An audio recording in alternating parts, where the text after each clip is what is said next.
আমার একবার ডাকাতে ধরেছিল চুয়াডাঙ্গার দর্শনায়, রাত ৩টা বাজে, তখন যা আছে সব দিচ্ছে। আমি কাজ খুলে দিলাম, দেখে ওর মুখ বাঁধা।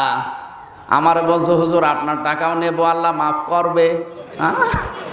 এত বড় অলি দেখ, সব যারা ট্রাক সব থামিয়েছে তাদের টাকা নিয়েছে, না দিলে আবার হাত কেটে দিয়েছে। আর আমারে বলছো, হুজুর আপনার টাকা নেবো, আল্লাহ মাফ করবে। ওর শরীর দেখে টাকা আমি আগেই দিয়ে দিয়েছি। টাকা নিয়ে আমারে বলছো, হুজুর আর কিছু আছে? বলছে আবার কিছু নেই। বলছে আপনি যাবেন কি দিয়ে?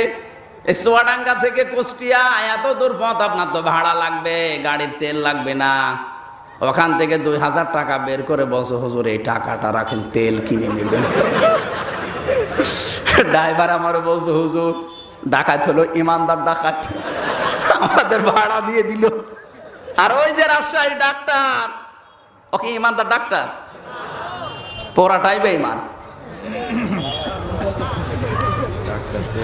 এই জন্য ডাক্তার বানাবেন আপনি, ইঞ্জিনিয়ার বানাবেন, এর জন্য যদি লেখাপড়া করা লাগে, কষ্ট স্বীকার করা লাগে, একটা এসপি বিসিএস ক্যাডার, টিওনো বিসিএস ক্যাডার, বিসিএস ক্যাডার হওয়ার জন্য আপনার ছেলেকে মেয়েকে যদি লেখাপড়া করাতে 10 লাখ 20 লাখ টাকা খরচ হয় ওর পেছনে, আর ওই ছেলেটা যদি শ্রম দিতে পারে পড়াশোনার উপরে, ও যদি ফাঁকি না দেয়, যোগ্যতা অর্জন করে, ওই জায়গাগুলো যদি চেষ্টা চালায় আমি দুর্নীতি মুক্ত করব, ওর পুরাটা জীবনই ইবাদত। তাহলে এই যৌবন বয়সের ইবাদত যারা করছেন তাদেরকে আল্লাহ কিয়ামতে ছায়ায় স্থান দেবে, তাও আরশের ছায়ায় মাছের কলিজা খাওয়াবে। এরকম যুবক দেশে এখন আছে নাকি? আমার ক্ষতি হবে কি কিয়ামতে? আপনি জিজ্ঞাসা করেন, আরে বলে না এইটা, এই জন্য তো বলে ফেলি। যারা বলে না ওই মানুষগুলো আল্লাহর ভাষায় আলেম না, ওরা হচ্ছে জালেম।